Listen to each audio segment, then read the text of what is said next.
Daniel de Montplaisir, bonjour. Vous êtes historien, de nombreux ouvrages publiés sur une vingtaine d'années. Pour certains d'entre eux, vous nous avez déjà fait l'honneur de venir en parler à Radio Courtoisie, des ouvrages consacrés à l'histoire politique et royaliste essentiellement, une biographie de Charles X, une de Louis XX, de Lamartine, voilà, j'oubliais de Lamartine, une biographie donc de Charles X, je l'ai dit, une étude approfondie et riche de la Révolution de 1830, des petites escapades dans l'histoire du Canada, dans les relations franco-russes. Et vous venez aujourd'hui avec un livre que je qualifierais d'exceptionnel. En tout cas, sa lecture pour moi a été vraiment passionnante, avec beaucoup de découvertes. Un livre publié aux éditions du Rocher, Ces nobles qui ont fait la Révolution. C'est une étude fouillée et passionnante de la noblesse à la veille de la Révolution, de son rôle souvent moteur dans sa préparation, puis acteur dans les 2 premières années de cet événement historique. Alors Daniel de Montplaisir, première question, les historiens n'avaient jamais poussé, jusqu'au bout cette réflexion? Nous vivions sur des préjugés? Bonjour. Oui, nous vivions sur des préjugés. Pour être tout à fait franc, je ne pensais pas, en commençant les recherches pour écrire ce livre, à faire autant de découvertes. L'idée de départ était d'écrire un livre sur la participation de la noblesse à la Révolution. Et puis, les recherches ont montré que non seulement une grande partie de la noblesse avait participé à la Révolution, mais que, bien au-delà, c'est la noblesse qui avait enclenché le processus révolutionnaire. Elle l'a enclenché à double titre. Au tout début du XVIIIe siècle, par une série de réflexions et d'écrits doctrinaux appelant à une modernisation du royaume de France, et deuxièmement, à partir de 1788, avec la préparation des États généraux, l'écriture des cahiers de doléances, où c'est au sein de la noblesse qu'on voit émerger le plus d'idées révolutionnaires au sens des idées visant à transformer fondamentalement les institutions françaises. Mmh. Alors, nous allons revenir évidemment sur ces différents points. Vous avez un sous-titre de votre ouvrage qui est Précurseur, agitateur, fondateur, mais le livre est articulé autour de 2 grandes parties, ceux qui l'ont préparé et ceux qui l'ont guidé. Et je dois dire qu'on vit. Alors, j'ai parlé de 2 années à partir du moment où les États généraux sont réunis, donc à partir du 5 mai 1789, mais c'est une étude que vous commencez quasiment dès le XVIIIe siècle, dès le début du XVIIIe siècle, une étude intellectuelle, euh, mais on est transporté à partir des années 1787 dans effectivement une révolution nobiliaire, une préparation d'une révolution nobiliaire, et vous le dites vous-même à un moment dans votre ouvrage, on s'étonne finalement que le début de la Révolution continue de porter le nom de révolution bourgeoise ou de révolution parlementaire quand il s'agit d'une révolution nobiliaire. Absolument. L'histoire de la Révolution, c'est toujours délicat d'écrire sur la Révolution. On y va d'une main tremblante en se disant mais il y a déjà eu des centaines d'ouvrages faits sur ce sujet. Est-ce qu'on peut encore découvrir quelque chose? Eh bien oui, la surprise a été on peut encore découvrir quelque chose et même des choses importantes. Cette vision classique, si on peut dire conformiste de la Révolution française, elle tient à 2 raisons. L'histoire a d'abord été écrite, comme toujours par les vainqueurs, non par les républicains. Et les historiens républicains ont voulu démontrer que la Révolution s'était faite contre la noblesse et qu'elle a été réalisée essentiellement par le peuple de Paris, révolté contre la noblesse, ses privilèges, ses passe-droits, etc. Première étape. Deuxième étape, se greffe là-dessus, sur les historiens républicains, une deuxième vague qui est celle des historiens marxistes, qui sont également, évidemment, des républicains. Mais selon la théorie marxiste, très univoque, très simpliste, tout dépend de la lutte des classes. Et donc, comme disait Mao Tse-tung, qu'est-ce qu'une révolution? C'est un acte violent, je cite en substance, hein, c'est un acte violent par lequel une classe en renverse et en remplace une autre. Et là, les historiens marxistes ont considéré de manière voilà, un petit peu simplificatrice que la Révolution française, c'était simple. C'était l'aristocratie a le pouvoir politique, mais elle n'a plus le pouvoir économique. La bourgeoisie n'a pas le pouvoir politique, mais elle a le pouvoir économique. Alors logiquement, la bourgeoisie renverse l'aristocratie. Point final. Et on s'aperçoit qu'en réalité, même si la lutte des classes existe, la lutte des classes, à la fin, et même dans tout le courant du XVIIIe siècle, elle passe à l'intérieur des ordres, on y reviendra peut-être, il y a une lutte des classes à l'intérieur du clergé, à l'intérieur de la noblesse et à l'intérieur du tiers-état. Alors, Daniel de Montplaisir, comme je pense que je vais boire vos paroles, comme j'ai bu votre livre, je vais me permettre là une toute petite, non pas critique, mais remarque. Vous avez dans la même phrase utilisé de façon synonyme deux mots qui me semblent être sémantiquement une des explications de cette façon avec laquelle les historiens communistes, marxistes, gauchistes se sont emparés de la Révolution, c'est la confusion que l'on fait entre aristocratie et noblesse. Vous avez tantôt employé le mot de noblesse, tantôt le mot d'aristocratie. Oui, parce qu'au XVIIIe siècle, les termes sont devenus synonymes. C'est D'accord. vrai que d'un point de vue sémantique, ce sont deux choses différentes, puisque l'aristocratie, ce qu'on oublie souvent d'ailleurs, ça vient d'Aristote, qui préconisait le gouvernement des meilleurs, le gouvernement des élites, dont l'aristocratie, c'est le pouvoir des meilleurs, par rapport à la démocratie, qui est le pouvoir de tous, et par rapport à l'autocratie, qui est le pouvoir d'un seul. Voilà. Alors que la noblesse, c'est lié à autre chose que le pouvoir politique, c'est lié à la naissance d'une catégorie sociale autour de Clovis qui consiste à défendre le Christ roi, l'épée à la main. Voilà, la noblesse, c'est ça au départ. Et d'ailleurs, pardon, oui. Non, je vous en prie, c'est juste ma remarque. Elle vient du fait que on a l'impression que depuis, nous avons commémoré le 30 janvier dernier, le 30 janvier 1875. Donc on va dire que depuis 1875 et la fin définitive d'une possibilité apparente de retour de la monarchie, l'impossibilité d'envisager une monarchie en France vient pas que de cela, bien sûr, mais on sait que les mots sont importants, de la confusion permanente que on a réussi à faire entre la monarchie, l'aristocratie et la noblesse. Et qui fait que on a du mal à comprendre que ce sont trois choses totalement différentes et que la monarchie, ça n'est pas l'aristocratie et que l'aristocratie, c'est pas la noblesse. Ah, tout à fait. La monarchie peut parfaitement bien se marier avec la démocratie. D'ailleurs, sans déflorer une partie du livre dont on va sans doute parler, en juin 1790, c'est la noblesse française, ce qu'on a complètement oublié, qui décide que les ordres sont désormais abolis. Il n'y a plus que des citoyens français à part égale. Et c'est la noblesse qui dit les notions de noblesse et d'aristocratie doivent disparaître. Nous sommes tous des citoyens français à droits et à devoirs égaux. Oui, vous dites dans votre ouvrage, et là c'est dans la deuxième partie, mais peut-être que pour mieux comprendre ce qui s'est passé pendant la Révolution française, nous allons revenir sur votre première partie qui est extrêmement riche.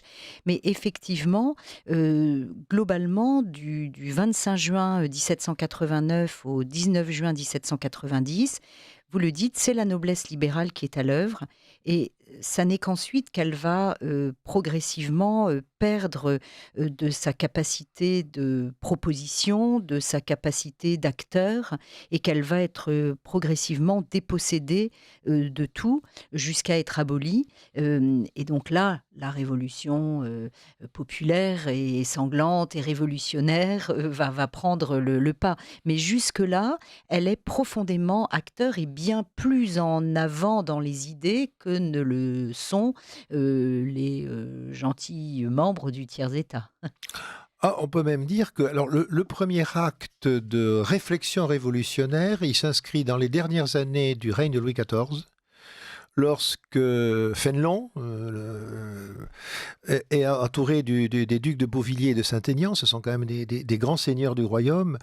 Les premiers considèrent que la France a besoin d'une constitution écrite, qu'on ne peut pas continuer avec cet État autoritaire, aux institutions non écrites, que les lois fondamentales du royaume ne forment pas une constitution, puisqu'il s'agit de textes uniquement sur la dévolution de la couronne. Et dedans, ce sont trois grands seigneurs qui se réunissent dans un château picard à Chaulnes, qui aujourd'hui n'existe plus. Il a subi les ravages de la guerre de 1914, écrivent un projet de constitution pour la France, France, qu'on a appelées les tables de Chaulnes. Donc, il doit dater, je ne me rappelle plus bien exactement, c'est dans le livre évidemment, de 1708 ou 9 ou 10 par là, peu de temps Oui, j'ai avant la mort de noté, donc Ah, vous l'avez noté, j'ai voilà. triché, Très bien. c'est 1711. 1711, vous voyez, j'ai un peu oublié ce que j'ai écrit, et qui est vraiment un texte d'une modernité absolument frappante. Et ensuite, il y a un certain nombre de nobles qui écrivent des choses tout à fait formidables, comme le comte de Boulainvilliers, qui dit « Mais la noblesse doit retrouver son rôle d'éclairage du pays ». Le marquis d'Argenson, qui lui est quasiment une espèce de communiste avant la lettre, qui dit « Chacun doit être rémunéré selon ses besoins, il faut abroger la propriété privée ». Et ces gens-là vont beaucoup plus loin que les encyclopédistes, que les gens, que les gens des Lumières. Des gens comme Diderot et d'Alembert, finalement, sont assez prudents et presque timorés par rapport aux écrits révolutionnaires de Boulainvilliers ou d'Argenson. J'ai le souvenir que Vauban lui-même était un homme assez à gauche. C'est un peu ridicule de ce genre de qualificatif à cette époque, mais il avait des conceptions, notamment des modes de financement des travaux qu'il devait effectuer, qui étaient très socialisants en tout cas.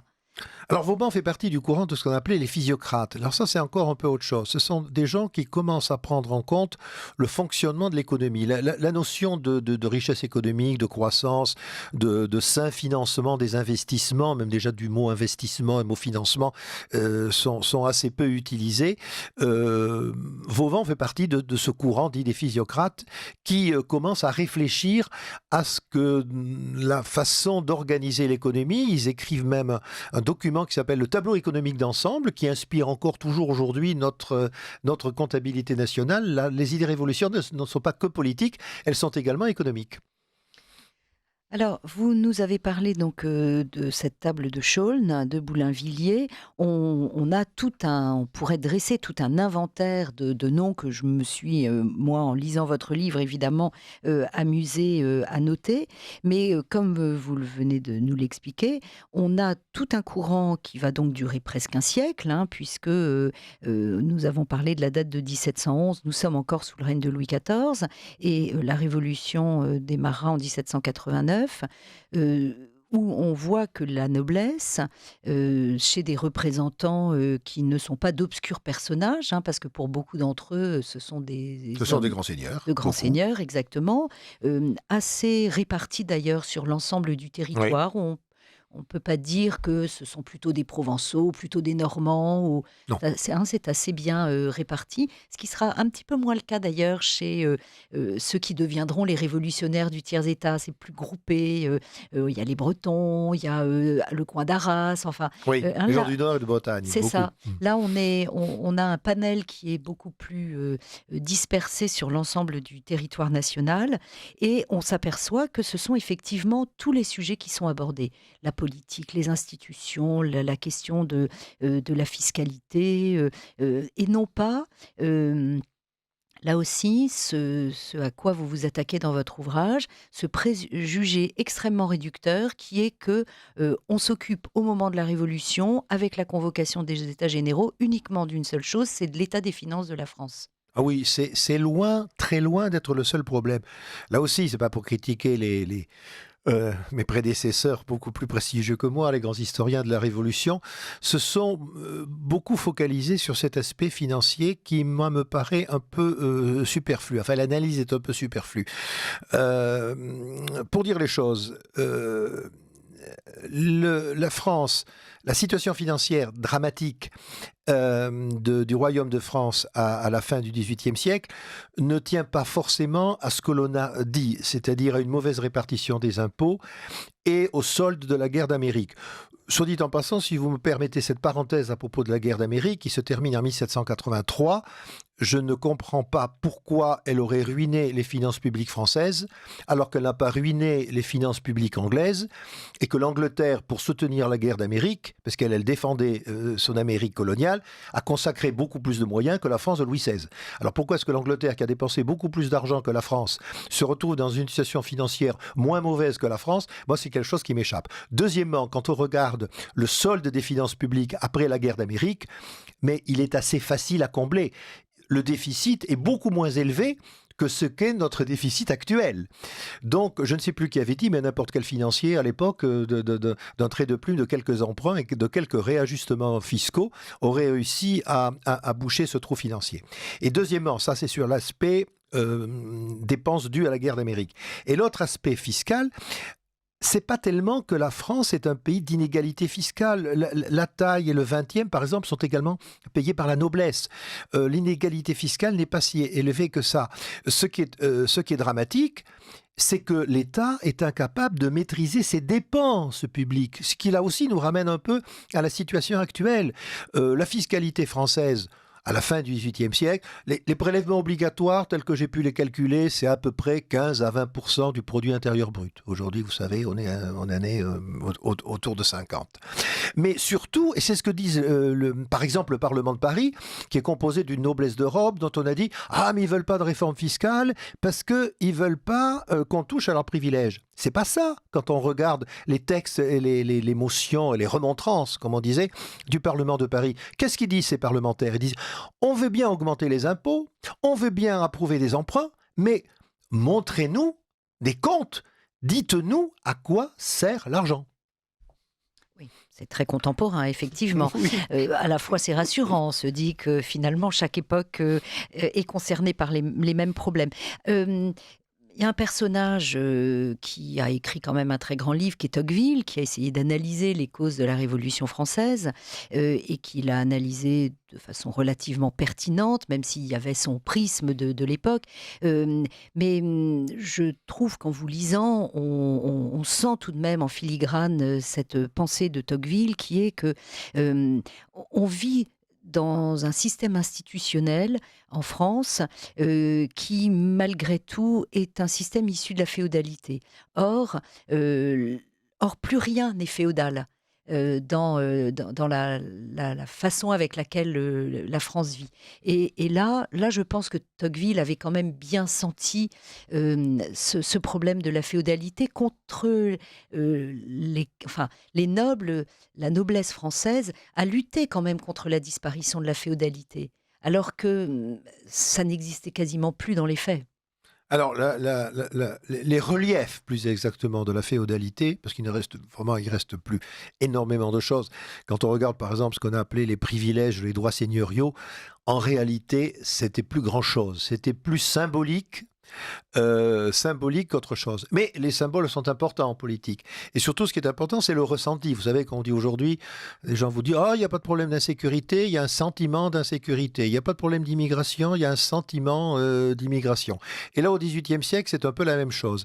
On pourrait dire il y a un sentiment d'inégalité et d'injustice qui est très très fort et qui est très ancré, notamment dans le peuple. C'est une des raisons pour laquelle, d'ailleurs, la Révolution déborde presque dès le début, dès juillet et août 1789, quand des hordes de gens affamés se mettent à piller les châteaux et qui combattent effectivement ce qui leur paraît être la misère qu'ils subissent en raison de structures féodales qui n'existent plus vraiment, mais qui donne cette impression d'empêcher le pays d'avancer, et puis pour dire les choses vulgairement, et les gens de manger.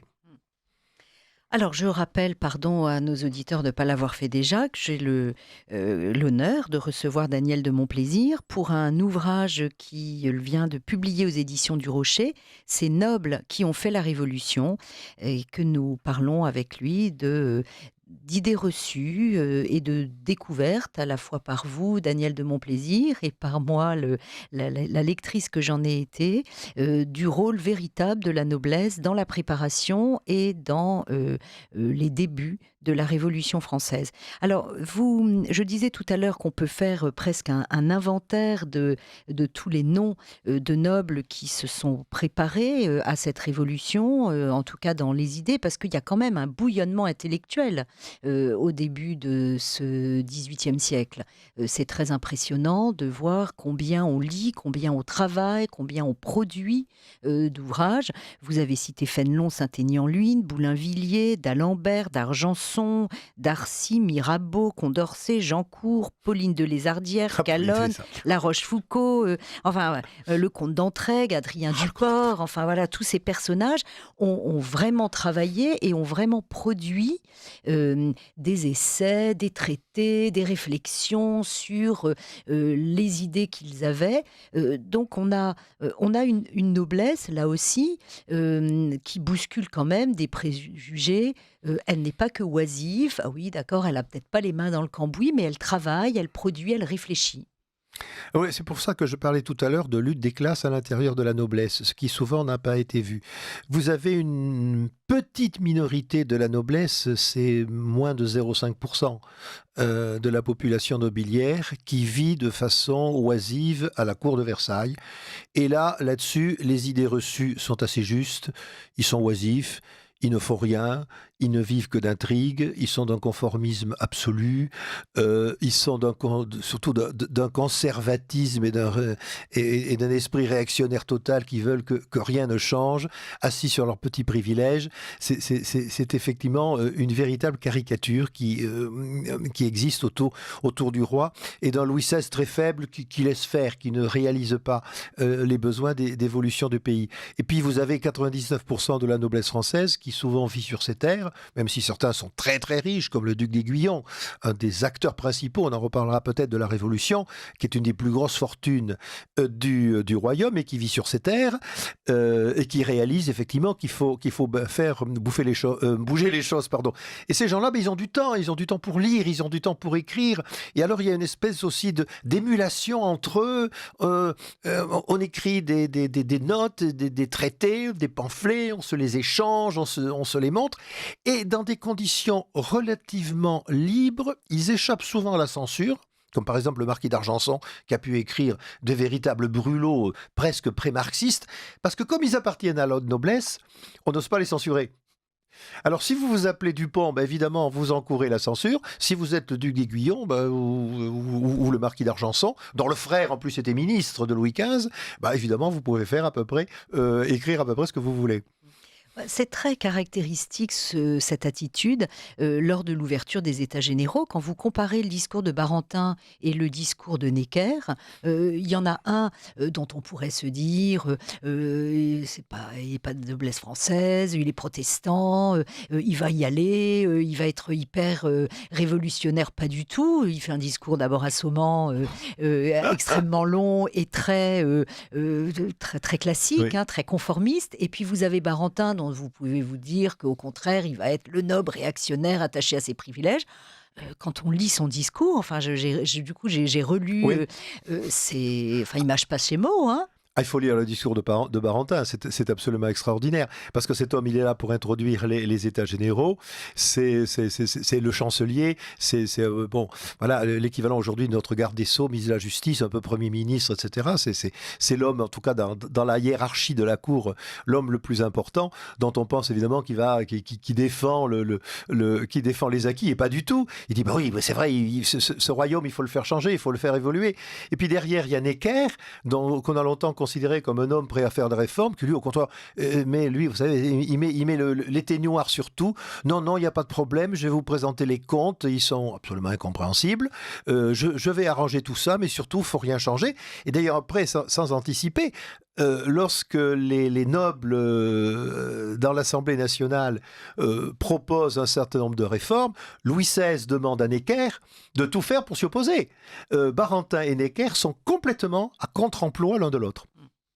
Oui, c'est très, très intéressant, oui. Alors, est-ce que, Daniel de Montplaisir, pour les auditeurs, vous pourriez, parmi tous ces travaux préparatoires, hein, sans en avoir l'air, parce que, évidemment, nous, on connaît la suite de l'histoire, donc on se dit qu'ils ont préparé la Révolution française, mais eux, ils préparent des réformes, ils donnent des idées, ils soumettent des propositions. Quelles sont celles qui vous semblent les plus intéressantes, les plus novatrices et les plus réalisables ? Voilà, alors vous avez raison de le rappeler, il n'est question pour cette noblesse ni de renverser le roi, ni de la personne du roi. Louis XVI n'est pas en cause, même si on en reparlera peut-être, c'est pas un personnage très brillant. Mais bon, voilà, la loi fondamentale du royaume a désigné Louis XVI. Il n'est pas question de le remplacer par Philippe Égalité, ou quelquefois on a dit, ou par le duc d'Orléans. Non, cette noblesse est tout à fait légitimiste, Louis XVI et le roi de France. Et deuxièmement, il n'est pas question non plus de remettre en cause le système monarchique.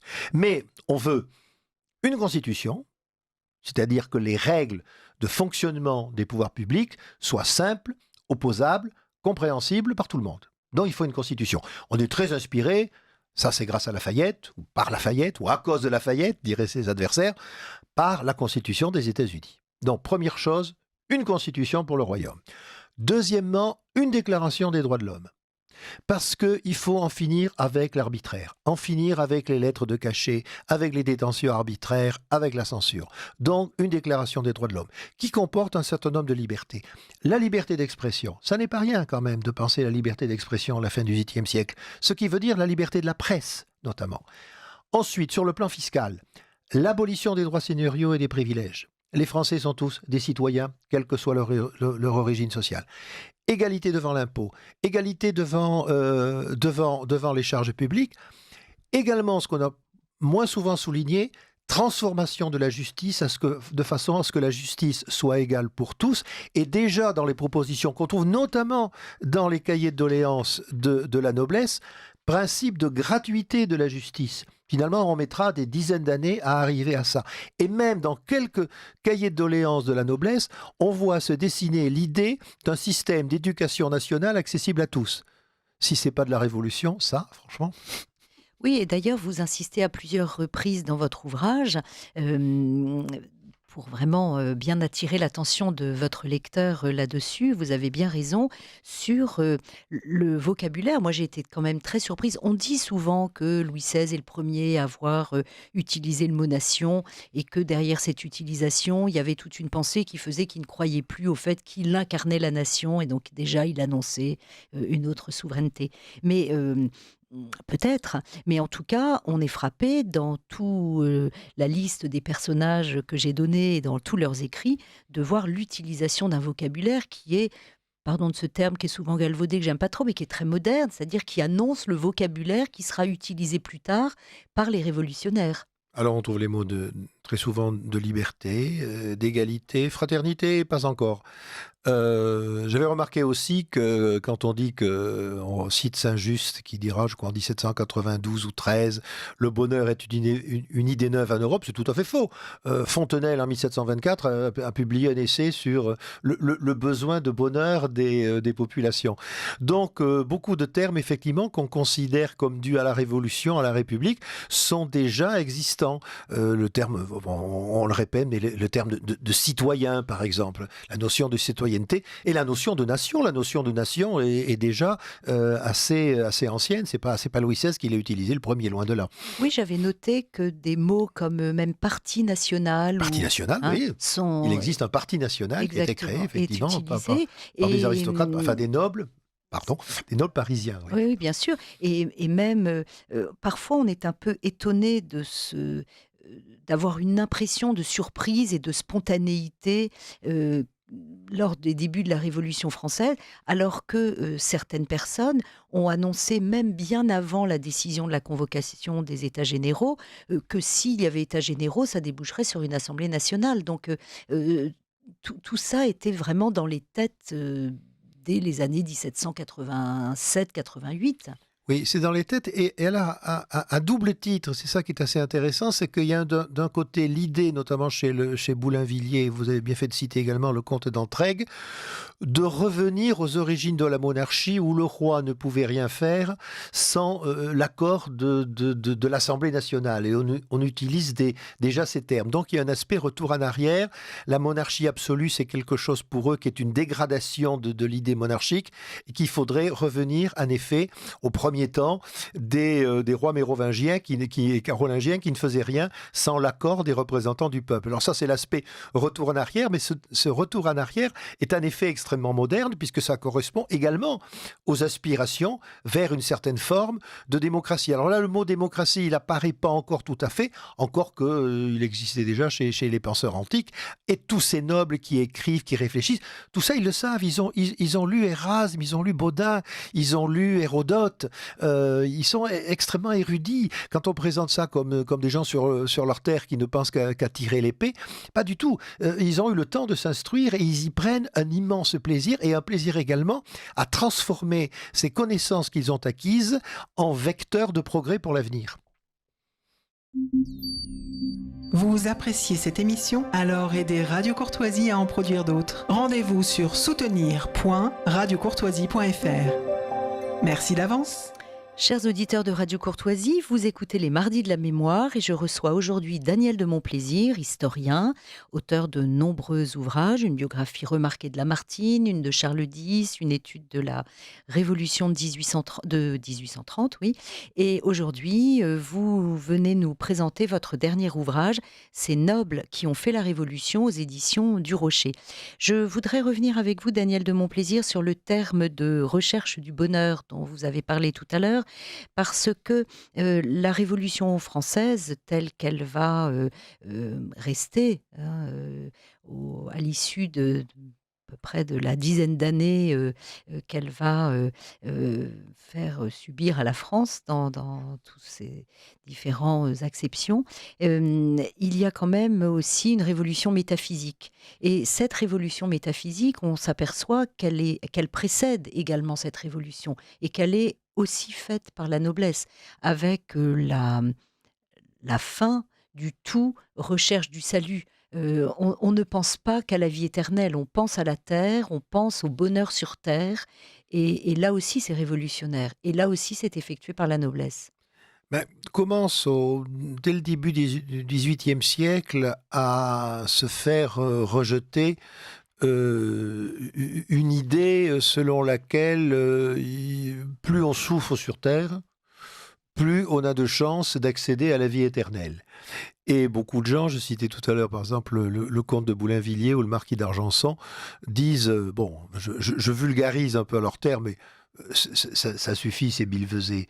On ne peut pas dire à nos paysans, restez des serfs, exploités, mal nourris, travaillant comme des bêtes de somme, plus vous serez malheureux, plus vous aurez la chance de gagner le paradis. Il dit, on ne peut plus raisonner comme ça, on ne peut plus dire ça à une maman, par exemple, qui n'a pas de quoi nourrir son enfant. Donc, nécessairement, il faut renverser un peu la logique des choses et dire, le paradis, la vie éternelle, c'est une chose, c'est une affaire de foi, et il n'est surtout pas question, évidemment, de remettre en cause, de s'attaquer à la religion, mais en revanche, il faut quand même accepter que nous avons une vie sur Terre et qu'un des intérêts de cette vie consiste peut-être à être le moins malheureux possible.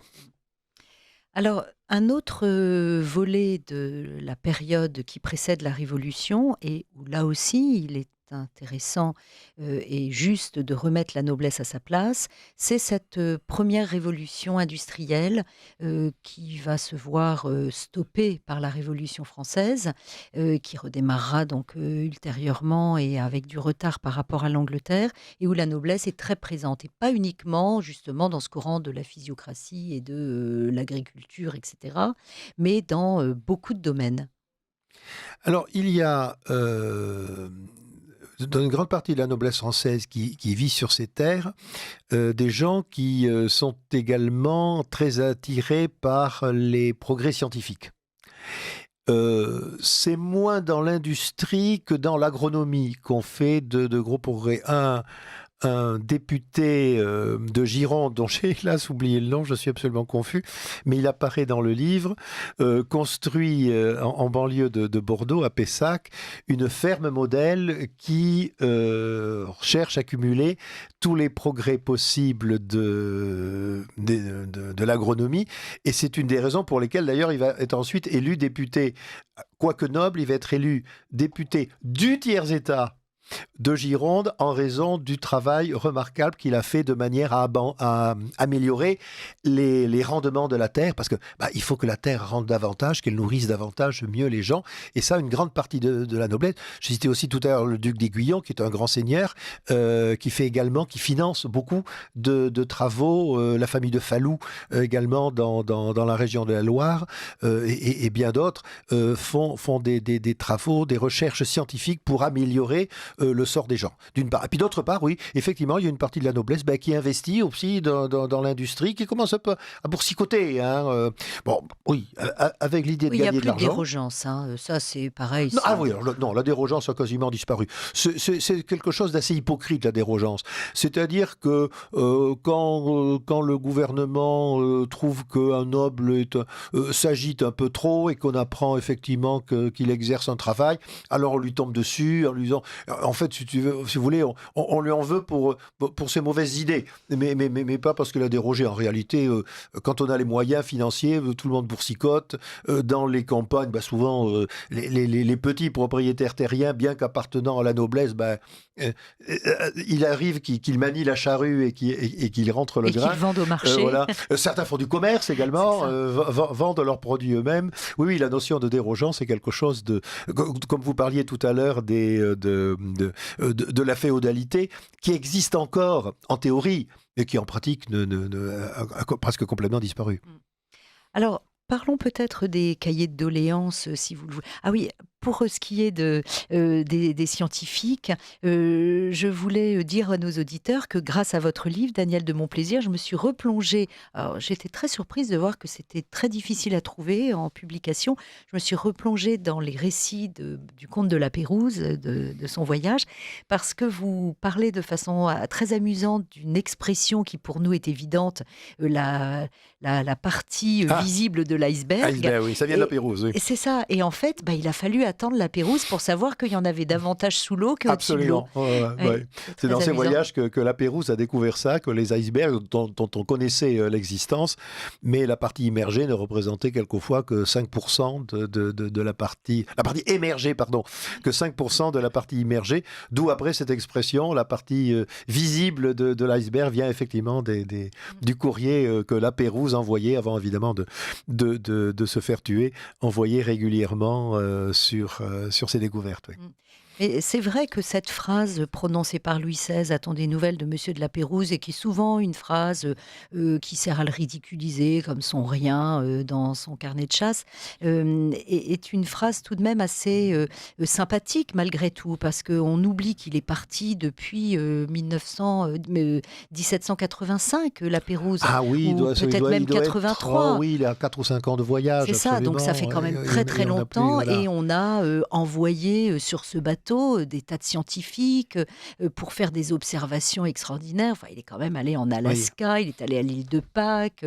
C'est assez incroyable. On se passionne en ce moment pour le Vendée Globe, mais c'est le Vendée Globe avant l'heure, la Pérouse. Vous avez raison, il faut rendre cette petite justice à Louis XVI qui, mon livre est très sévère avec lui. J'ai été même, par les recherches, un peu choqué de voir à quel point Louis XVI était autiste et également hypocrite. C'est-à-dire, il faisait semblant de croire au progrès qu'apportaient les révolutionnaires et par derrière, il essayait de les éliminer. En revanche, c'est un homme qui est fasciné par le progrès scientifique. Quand on dit on se moque de lui parce qu'il faisait des serrures, mais faire des serrures à l'époque, c'est comme aujourd'hui faire des ordinateurs. Hein. Plutôt quand il travaillait sur des horloges, aujourd'hui c'est faire des logiciels, c'est presque un ingénieur, Louis XVI. Et il est passionné par les découvertes, il est passionné par les recherches de la Pérouse. Et lui, il croit au progrès de la société grâce au progrès scientifique. Il faut lui reconnaître ça. Et sa phrase « Attends des nouvelles de Monsieur de la Pérouse », oui, on s'est moqué de lui à cause de ça, mais à tort, parce qu'il avait bien compris que du progrès scientifique, du progrès des découvertes dans le monde, naîtrait nécessairement une amélioration de toutes les catégories sociales. Alors, lorsque s'ouvrent les États généraux en 1789, d'abord, merci beaucoup Daniel de Montplaisir, parce que dans votre ouvrage, vous avez la gentillesse pour le lecteur de donner des chiffres, de rappeler des nombres, des pourcentages, combien sont-ils, combien de nobles se présentent effectivement à l'ouverture des États généraux, combien de nobles sont élus dans le tiers-État et non pas dans l'ordre de la noblesse, combien de cahiers de doléances, on se dit quand même que ces cahiers de doléances, il faut en faire la synthèse, ils sont plus de 500, c'est le duc de Clermont-Tonnerre qui est chargé de faire ça. Le comte. Le comte, Enfin bon, peu importe. d'accord. Le comte de Clermont-Tonnerre, non, vous avez raison. Oh là là, à cette époque, c'était très Oh là important oui, de toute vous avez façon.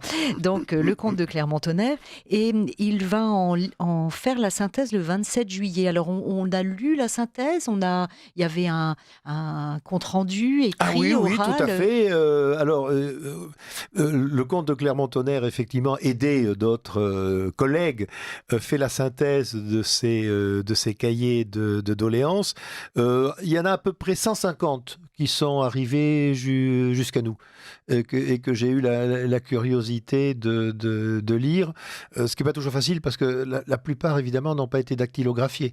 Ils sont manuscrits. Alors vous imaginez ce que ça représente de lire 80 pages manuscrites des cahiers de doléances de telle ou telle région. Et donc, ils ont été une dizaine de nobles autour du comte de Clermont-Tonnerre, effectivement, à faire cette synthèse et à la présenter en juillet. Oui, les États généraux se réunissent en mai et la synthèse n'a pu être présentée qu'en juillet parce que c'était un long travail. Et puis, ils ne disposaient pas, comme aujourd'hui, de fonctionnaires qui faisaient le travail à leur place. Les députés, ils font le travail eux-mêmes. Hein. Ils écrivent leurs discours, ils lisent les documents. Ce sont eux-mêmes, d'ailleurs, qui font les comptes rendus à tour de rôle. Il n'y a pas un corps de fonctionnaires qui fait les comptes rendus. Donc, ce sont des gens qui travaillent énormément. Et donc, il faut attendre le mois de juillet pour faire cette synthèse qui est effectivement assez surprenante parce que toutes les idées révolutionnaires, y compris celles qui vont animer la Convention, sont déjà dans les cahiers de doléances de la noblesse. Alors, ces cahiers de doléances qui étaient faits par bailliage, ils étaient faits aussi par ordre? Alors, ils étaient faits par ordre. Il y avait les cahiers de doléances région par région, hein, les bailliages au nord et les sénéchaussées au sud, qui correspondent aujourd'hui à peu près à nos circonscriptions électorales pour les députés, vous voyez, c'est-à-dire aux arrondissements. Hein. Il y a à chaque fois 3 cahiers de doléances, celui de la noblesse, celui du tiers-état, celui du clergé. Mais un certain nombre de sénéchaussées et de bailliages, je crois une quarantaine, je ne me rappelle plus exactement, ont décidé de faire des cahiers de doléances en commun. Ce qui déjà est assez révolutionnaire. De même qu'en 1788, ce qu'on appelait les États des États par région. C'est très compliqué, hein, l'organisation administrative de l'Ancien Régime. Avant qu'il y ait des États généraux, on appelait les États généraux parce qu'ils sont nationaux, mais il y a des États non généraux par région. Et les États du Dauphiné se réunissent à Vizille en décidant de se réunir ensemble. Tiers-État, noblesse et clergé, tous rassemblés avec des cahiers de doléances uniques. Et puis vous avez raison de le dire aussi, il y a quand même un certain nombre de députés nobles élus par le tiers-État. En revanche, il n'y a pas de membres du tiers-État élus par la noblesse. Il faut quand même reconnaître que la noblesse garde une espèce de quant à soi, mais il y a dans le peuple une grande confiance dans un grand nombre de nobles locaux, puisque c'est le laboureur, le bourgeois du coin, qui pour désigner son député, vote pour un noble. Et donc j'ai noté 285 députés de la noblesse, 578 députés du tiers, et dans les 578 députés du tiers, vous dites environ une quarantaine élus je crois, une quarantaine, de la noblesse. Non, Mirabeau. Bien sûr. Voilà. Oui, dont Mirabeau, effectivement, dont on apprend dans votre livre, parce que je connaissais un peu ses histoires familiales et ses relations compliquées avec son père, puisqu'il est envoyé à Paris assez jeune, mais je ne connaissais pas l'œuvre écrite de travail dans le domaine de la fiscalité qu'a fait le père de Mirabeau. Le marquis de Mirabeau, oui, absolument. Mirabeau, lui, est comte parce que ce n'est qu'un fils deuxième. Le marquis de Mirabeau, c'est un économiste, c'est un intellectuel qui travaille beaucoup. Il a fait beaucoup de recherches justement sur les questions d'économie et on peut dire que c'est un des hommes qui a un peu fait apparaître la notion de valeur ajoutée et même si on pousse un peu loin la comparaison de taxe sur la valeur ajoutée, elle est déjà dans les idées, dans les écrits du marquis de Mirabeau. Alors Daniel de Montplaisir, dans votre ouvrage Ces nobles qui ont fait la Révolution, aux éditions du Rocher, il y a 3 grands événements dont on parle assez peu parce qu'ils ont été évidemment étouffés par la portée des États généraux de mai 1789. Ce sont les 2 assemblées des notables qui vont se réunir à Versailles et la grande aussi assemblée qui se tient à Vizille. Alors, Peut-être que pour les auditeurs, vous pourriez nous en parler, parce que dans ces 3 grands événements, il y a déjà en germe tout ce que l'on va connaître plus tard en termes, de revendications, de questionnements, de réflexions, de vocabulaire. Avant, je voudrais juste faire une petite parenthèse sur les lieux. Cela veut donc dire que lorsque le 5 mai 1789, les députés des États généraux se réunissent dans la salle des menus plaisirs, cette salle, dont malheureusement il n'y a plus beaucoup de traces actuellement. Cette salle a déjà été préparée. Alors on a refait quelques travaux, mais il y avait déjà eu des grandes assemblées qui s'étaient réunies dans ces décors éphémères de la salle des menus plaisirs à Versailles. Oui, alors il faut bien rappeler que Louis XVI et le gouvernement royal, ils ne veulent pas des États généraux. C'est une idée de réunir les États généraux qui court depuis quelques dizaines d'années. Ils n'en veulent pas parce que là, Louis XVI a été relativement visionnaire. Il comprend bien que si on réunit 900 personnes comme ça, qui vont parler, s'exprimer librement, on ne sait pas du tout ce qui peut en sortir. Donc il dit, il faut absolument... Enfin, il ne le dit pas. Il fait en sorte d'éviter au maximum les États généraux. Tout est bon pour les freiner. Alors on utilise plusieurs techniques. On dit d'abord, d'un point de vue réglementaire, ça va être terriblement compliqué parce qu'on n'a pas réuni les États généraux depuis 200 ans. Donc comment on fait? Est-ce qu'on reprend le règlement de l'époque, etc. Ça va être très difficile. En même temps, il faut lâcher du lest. Alors on dit, faisons des États par région. D'où, par exemple, les États du Dauphiné dont vous avez parlé. Ils sont intéressants, ces États du Dauphiné, parce qu'ils ont un comportement, comme je disais, extrêmement moderniste. Ils disent, nous, on va se réunir ensemble, tiers États, noblesse et clergé, et puis on va adresser au gouvernement royal un certain nombre de propositions. Et puis, c'est pas tout. Les États provinciaux, c'est une chose. Mais il y a toujours une poussée vers les États généraux, d'autant que, par exemple, les États provinciaux de Visy disent, voilà, nous on a fait ce travail, mais maintenant il faut le faire au plan national, donc il faut réunir les États généraux. Ah, zut, manqué, on espérait que grâce aux États provinciaux, on éviterait les États généraux, mais les États provinciaux eux-mêmes réclament les États généraux. Alors on a trouvé une autre formule. L'Assemblée des notables. Alors l'Assemblée des notables, c'est quoi? Alors là, on est dans la pleine aristocratie. On réunit l'élite du pays, les grands banquiers, les ministres, la haute noblesse, les membres du Parlement de Paris, et on leur demande de faire un peu le travail qui aurait été celui des États généraux. Sauf que ces gens-là, finalement, ils s'entendent pas entre eux. À l'intérieur, il y a quelques révolutionnaires, mais ils sont minoritaires. On les a composés de façon à ce que ce soit surtout des conservateurs qui sont majoritaires. Il n'en ressort rien. Ce qui provoque plutôt la colère de ceux qui veulent faire bouger les choses. Alors, l'Assemblée des notables a raté. On l'a fait un peu trop conformiste. Alors du coup, on fait une deuxième Assemblée des notables, à qui on donne objectif de préparer les États généraux, en se disant, oui, mais ça va être tellement compliqué de préparer les États généraux que cette deuxième Assemblée des notables, elle va échouer. Et effectivement, elle échoue à fixer une réglementation pour les États généraux. Mais la poussée est trop forte, et malgré tout l'effort de Louis XVI pour éviter cette épreuve, finalement, on finit par être bien obligé de réunir les États généraux. Oui, et puis on s'aperçoit que ça sert un peu de galop d'essai aussi, ces différentes assemblées. On s'est habitué à s'exprimer, on a vu ce qui passerait, ce qui passerait pas. Donc finalement, quand les députés arrivent aux États généraux, on les imagine vierges de tout. Là aussi, combien d'images d'Épinal dans cette procession entre la cathédrale Saint-Louis et l'église Notre-Dame, ou dans le sens inverse, et dans le sens inverse d'ailleurs, on les imagine, et tous complètement impressionnés par le décorum, regardant partout. En fait, ils arrivent enfin à ce qu'ils voulaient, et c'est un peu, ça y est, on se met à bosser, il serait temps, et beaucoup sont prêts.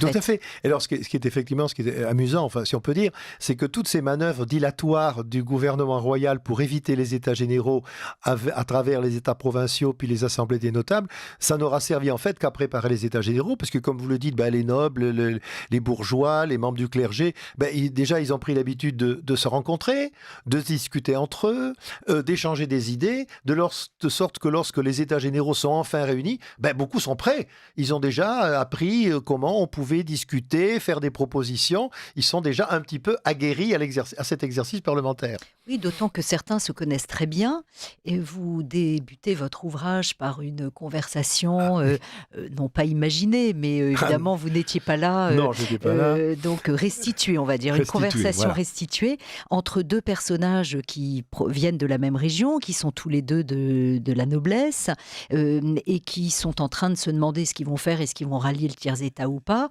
Et on voit très bien que ils ont l'habitude d'avoir travaillé ensemble, d'avoir réfléchi ensemble, ils font partie de cette noblesse libérale qui a préparé et qui va être actrice de la Révolution. Voilà.